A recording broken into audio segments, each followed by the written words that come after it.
السلام عليكم ورحمة الله وبركاته. أهلا بكم في فيديو جديد وآخر أخبار الصف الأول والصف الثاني الثانوي. كنا نزلنا فيديو من قريب أو الفيديو اللي فات تقريبا بيتكلم عن إن نسبة كبيرة من الطلاب الحمد لله ناجحين بالنسبة لأولى ثانوي وتانية ثانوي.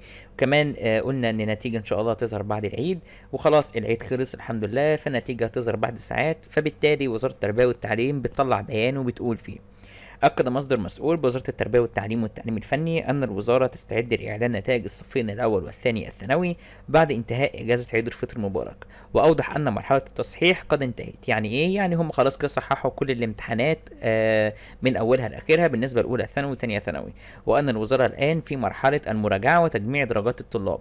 يعني إيه دلوقتي؟ يعني كل الأسئلة اتصححت وكل المواد اتصححت، بس هم بيجمعوا الدرجة النهائية بتاعت المادة. يعني المادة لو مثلا من 60 بيحطوا لك الدرجه بتاعتك سواء كانت بقى 40 او 50 او ايا كان انت جايب كام من 60.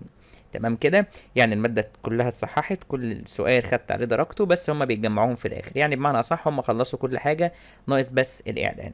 وكان اوضح وزير التربيه والتعليم الفني الدكتور طارق شوقي ان منظومه الامتحانات الالكترونيه للصفين الاول والثاني الثانوي والتي استمرت من 29 ابريل لحد 20 مايو قد اكتملت، وطبعا قضيناهم كلهم مع بعض تقريبا.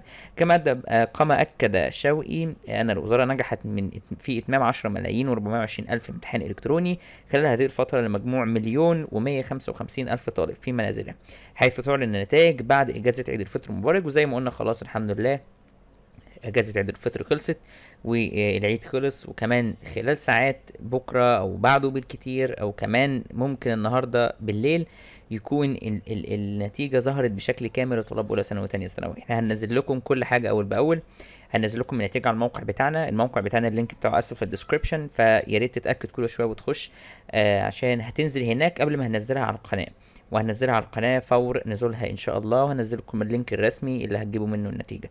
عشان كده متنساش انك تشترك وتفعل زر الجرس، عشان لما تفعل زر الجرس ده بيضمن ليك ان كل الفيديوهات توصلك في نوتيفيكيشن او اشعار. كمان ما تنساش تضغط زر اللايك تقديرا ودعما مش اكتر، ونشوفكم فيديوهات جايه ان شاء الله واخبار حلوة تانية واخبار انكم كلكم نجحتوا ان شاء الله. السلام عليكم ورحمة الله وبركاته.